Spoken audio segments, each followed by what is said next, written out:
Hi, y'all. My name is Nikki Smith. My pronouns are she, her, and I'm a run happy advocate. Today, we're going to be talking about photography and as it applies to running. But I want to start off and give a little bit of an intro to photography, kind of what it is and how we might be able to use it better. So I'm going to have a little slideshow running while I do that. So I'm a National Geographic Adventure contributing photographer. I've been taking photos professionally for more than 20 years now for a lot of outdoor companies, adventure magazines, and it's been an amazing gift to be able to travel all over and share views into the worlds that I love in the outdoors. And even though I'm considered professional, have nice cameras and that, it's really irrelevant.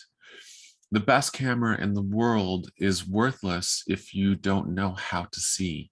And so today we're going to be talking about how to learn to see better, how to plan out your photos to make things a little more intentional, what to look for, kind of tips and tricks on just improving how you see.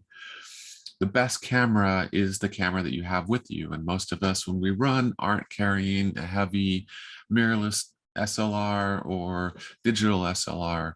So your camera phone often is always there, and it's an amazing tool with social media and the web. The photos can be shared quickly and easily, and you don't have to have a huge following or have things printed in a magazine in order to have an impact. As Brooks Run Happy team members, you've probably already seen this. You're on the team because of your passion for running and being outside, being active, and your passion for sharing that with others. So photography is a tool towards that.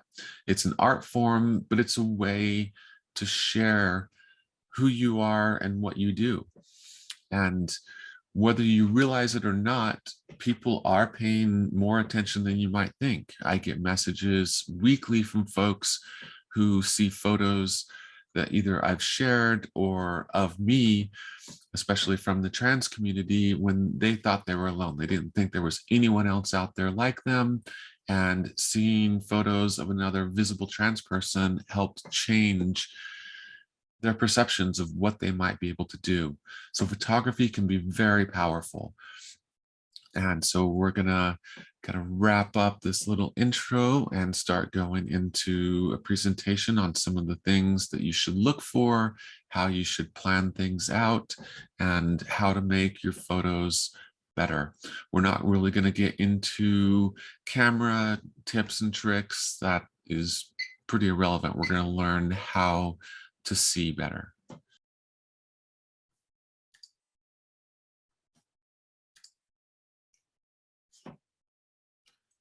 Okay, so we're going to start off by sharing some general rules of photography.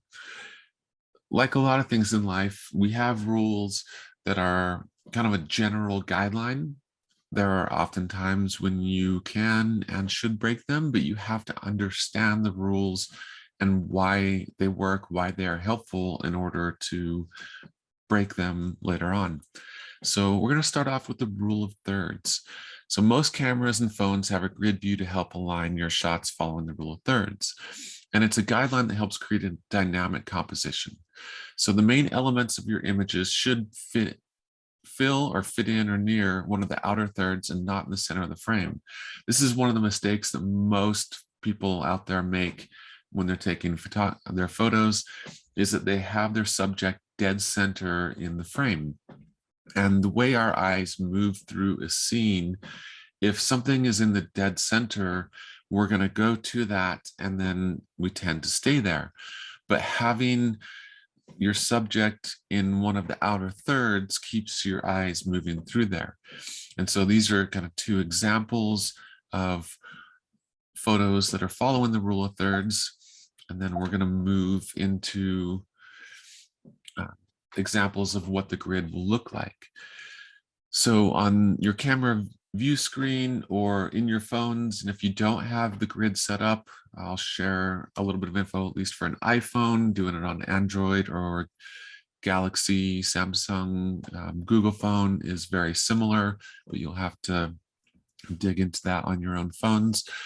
But you can see this grid line breaking the screen up into 9 boxes. And on this ice climbing photo, you can see on the right-hand side vertically that 1/3 of that entire image is showing a lot of sandstone on that side, and then 2/3 on the left side is the ice. The bottom third is mostly sandstone, and the upper third is more of the vertical ice climbing flow. The climber, she is right near the intersection of some of the upper thirds, and it keeps everything balanced, so there isn't too much of any one element in there, but still highlights the main subject. You can see that in the running photos over to the right, how and where the runners are placed in there. In the one in the Dolomites, you can see that 1/3 of the top shows a lot of sky, and then the bottom 2/3 are mostly rock. This keeps a visual balance that really helps keep your eye moving through there and shows a lot of the scenery without showing too much of one thing. This bottom one, that's mostly a landscape taken on a trail run that I did a few years ago. In some ways, if you look at it at first glance, it seems like this might break the rule of thirds, where the horizon of the lake line is right in dead center. But we're looking at this as a whole, and so the trees going above the lake go up to the upper 2/3 of the frame. And so there's only 1/3 of the sky highly visible, and then the bottom 2/3 are more of the lake. It keeps a nice dynamic balance and helps us move through there a little more easily. These next photos, these are all different types of photos. Some of them are close-ups, some of them are landscapes, some of them are action and wildlife, and they're all following the rule of thirds. They're all well balanced and visually interesting. If you have an iPhone, you can take a look at this, maybe hit pause as you're watching the video and put the grid line onto your phone. It'll make a huge difference. There's also some other things coming up to where it's going to be helpful for. So take a minute, pause, figure out how to do that on your other phones if you don't have an iPhone, and it's going to be a big help. So leading lines are the next area we're going to go into, and you want to try to frame your subjects using leading lines if possible. So they're a visual cue for the eye to follow through the picture and lead back to the subject. So the skyline, roads, trails, water streaks, sun flares, light and shadows, they can all help lead your eyes to the main subject. And at first glance on this photo on the left, you might not think there's any leading lines. This is out in nature. And so what might be leading us into there? But if you start to take a look, you can see that this red quartzite slab that Holly is running on, if you start on the left-hand side, that's a leading line leading right into her legs. If you look up at the tower that's at the top of the skyline and follow the left ridge of that straight down, that leads right into our runner. There's sections of the lake that kind of lead in there. There's a crack in the quartzite that's leading into her, and multiple things kind of leading towards there. So we want to keep little visual cues in there that are going to help lead us towards that. So anytime you're framing a photograph, try to look for little visual cues like that that might lead the viewer's eye right into your main subject. I have a couple examples on this upper section where I've put arrows kind of showing how some of the natural features are leading into my runners. Take a look at that. This bottom one, one of the most impactful leading lines is the trail that the runner is on. But there's other little things too. Some of the shadows seem to be leading down into her. There's a line of trees in the background that are leading into her. Some of the cliffs on the skyline above are leading into her. So and also the shadow. So try to look at the frame, pay a little more attention. Good photographs sometimes can be just a snapshot and we get lucky, but often they're very intentional. So try to frame things using leading lines whenever possible. The other thing that tends to happen in photographs for those who aren't photographers is they'll often really zoom in and focus on their runner or the wildlife or whatever the main subject might be. And sometimes we get carried away, taking a picture really rapidly or focusing on that. And we forget to look at the horizon. And so you'll see an amazing photo of someone running or doing something active, but the horizon is tilted. The trees are all growing out of the ground at an angle. Like in this photo here, if these power lines and the road signs weren't straight, that would throw things off. People are going to look at that and think something's wrong. It's not a great photo.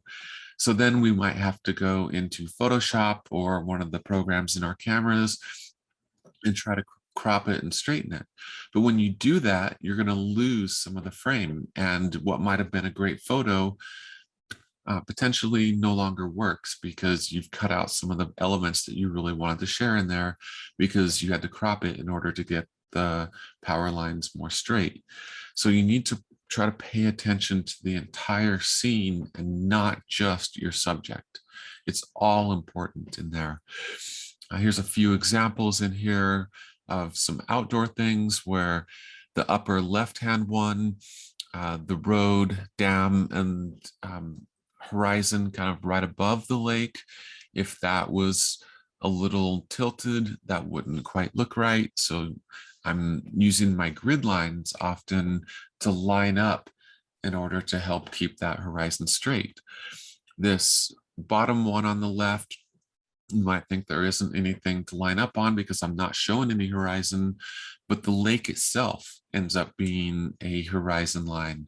And so that left-hand side, if that isn't completely straight, most lakes don't stay in there if they're tilted at an angle. They'll drain pretty quickly. So we want to show things realistically. So I used the grid lines on my camera to help line up on that.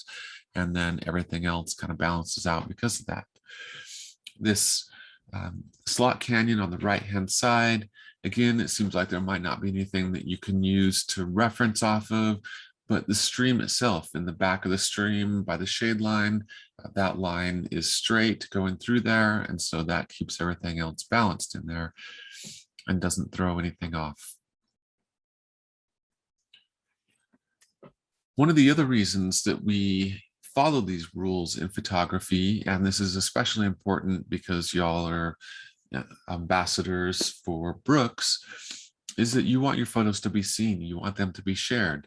Maybe in addition to Brooks, you might be working with your local running store or some other different brands, and following these rules help keep things balanced out to where a graphic designer can more easily use that image.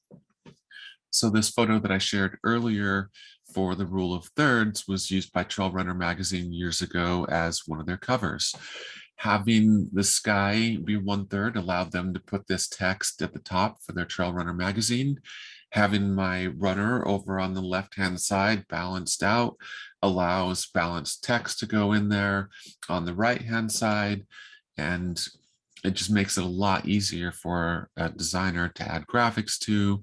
And so keep that in mind. The more balanced and visually appealing your photos are, following the rule of thirds, and that makes it a lot easier for designer to use it. And so it increases your chances of getting your work shared more broadly.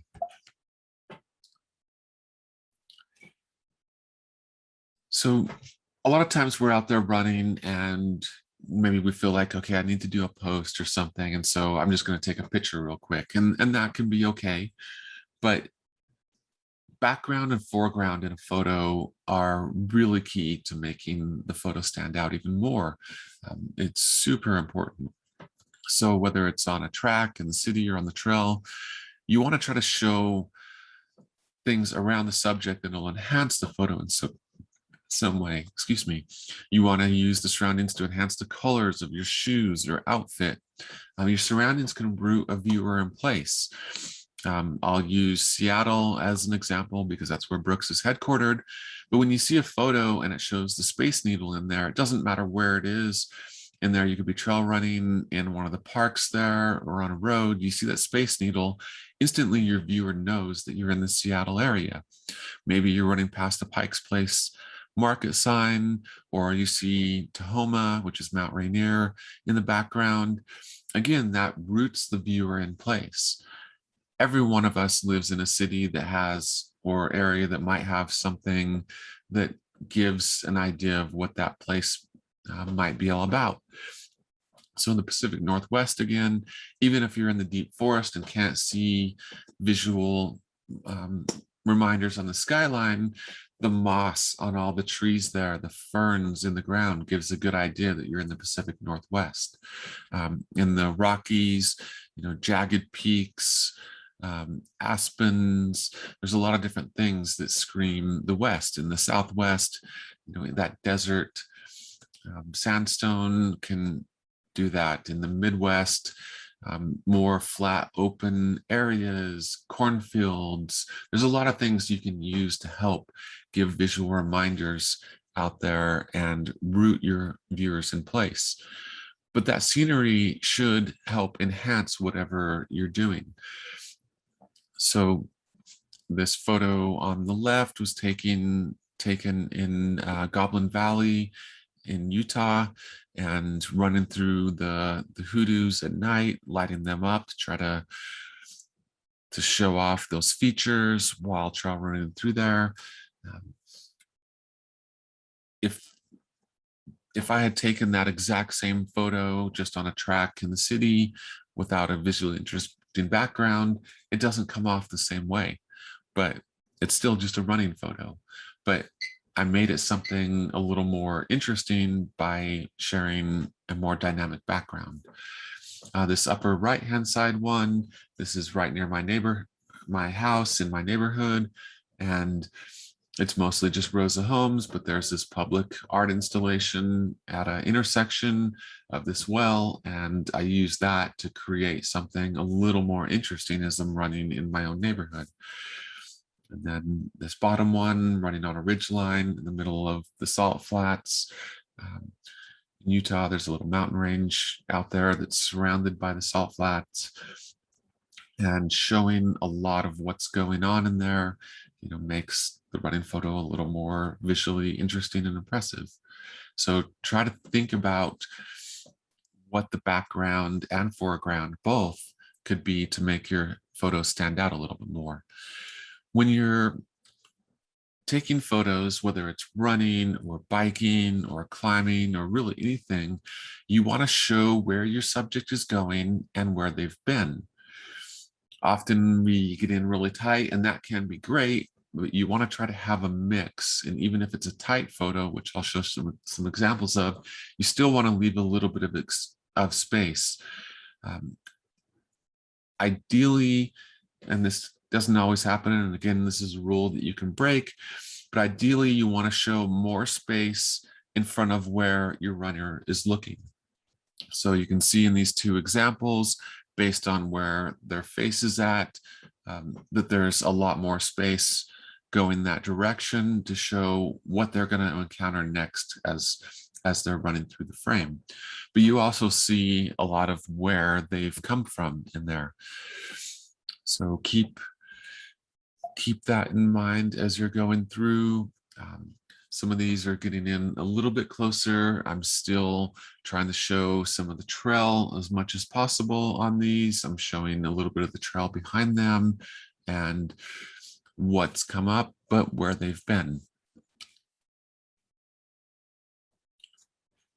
Another thing that tends to happen is folks want to include as many things as possible in the frame, but often simplifying what's going on can really enhance the photo.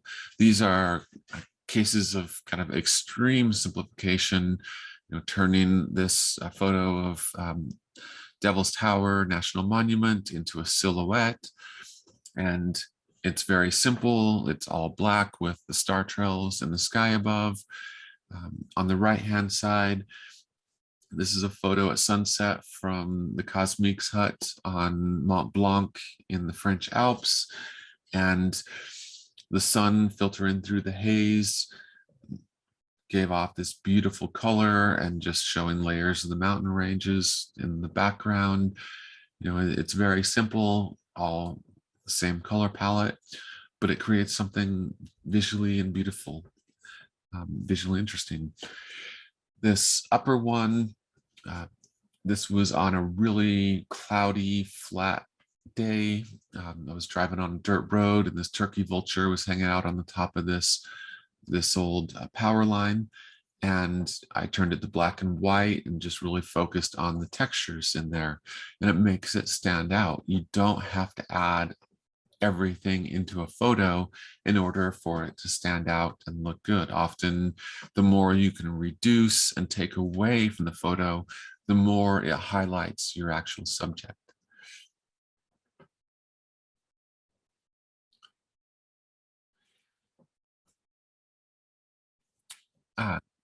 The next part, don't forget the details. Remember, we are storytelling, and while we might want to get that one amazing photo of someone running is about so much more than that.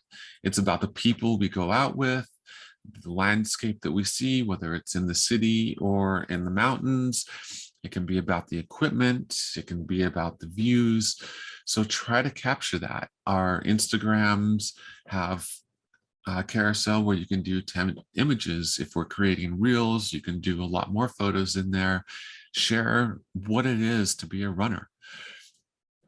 So it's showing some of you and your partner or friends on the summit.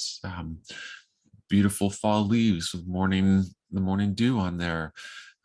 The shoes that we're running on, finishing the hard rock. It's a meaningful moment after going for sometimes 30 to 40 hours on an ultra to get at the end. Don't forget to capture some of those. This photo on the right is a reflection of El Cap in Yosemite in the Merced River, and the moss shining through gives it this impressionist painterly look to it.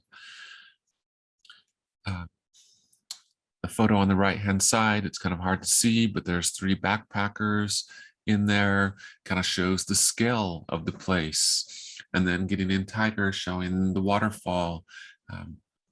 Show what's out there. Why is it that you're running, not just the running photo itself. It adds a lot to the story and will help bring a lot more people in. If you can share more about what it is that you love about running and why you're there. Especially when you're starting to look at doing a carousel, or you are doing a reel or video, you want to think about the overall story. You want to have a mix of imagery in there.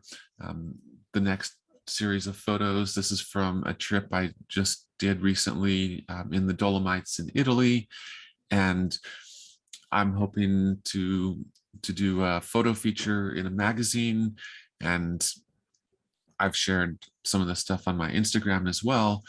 But you want to have a mixture that shows off the place, it shows off the adventure that you went on. So you want to have a mix of vertical and horizontal photos. You want to have scale. Sometimes the runner is smaller, sometimes they're larger. You don't want to have all the photos of one person.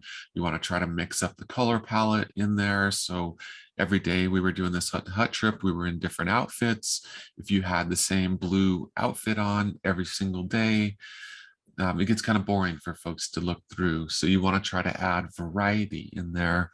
I'm trying to show different types of scenery in there to kind of showcase what we went through on our whole trip. The Dolomites are known for these craggy peaks, but also these rolling hills covered in wildflowers.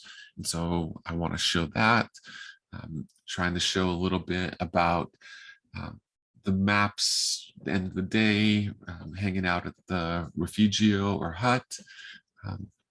So the map kind of showing a little bit of our course and the day 4 that we marked on there, while enjoying a nice glass of wine and some dessert at the hut. We ran into quite a few ibex while we were out there. This was a smaller male ibex that we got to get a chance to get really close to. And so you're trying to tell a story showing more of the trip than just only those running photos. When you're taking photos and trying to tell a story, portraits are very important in there. So I tried to have some portraits mixed in there of everyone that was out there running. This was early, on the left was early morning on one of the steeper climbs that had a lot more vertical gain in it. And we started off by headlamp. And so I tried to get some shots of that right as the sun was coming up. And then back to kind of a really high alpine photo again.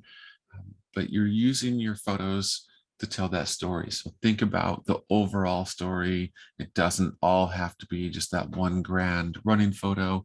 Try to mix it up.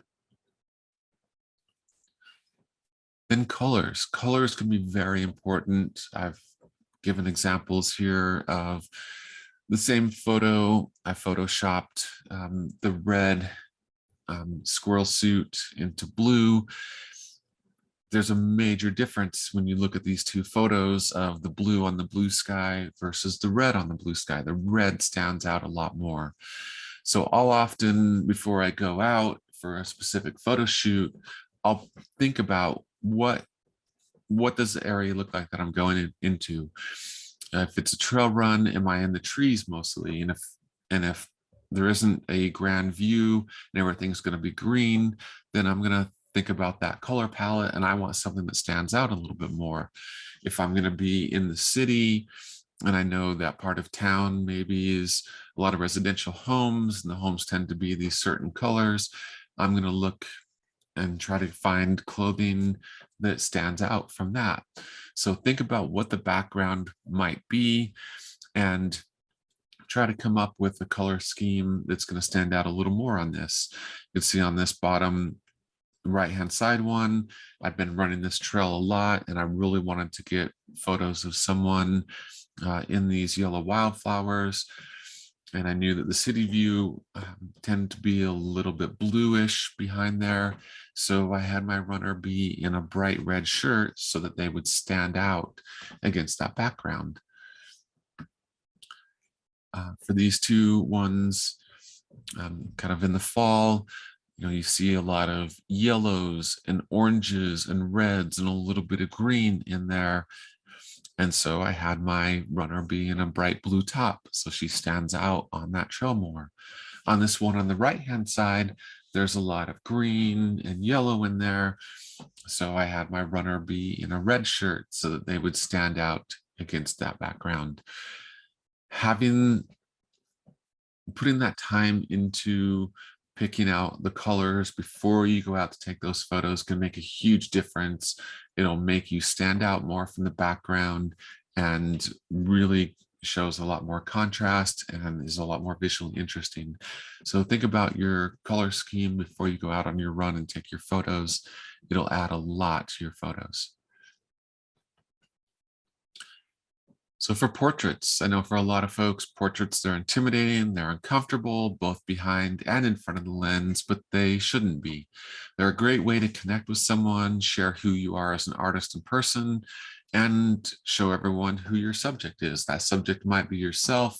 So whether it's a selfie or asking someone else to take your portrait, a good way, I know it was really hard for me to do initially, And the more I took photos and portraits of other people, the easier it became for me to share myself in front of the lens as well.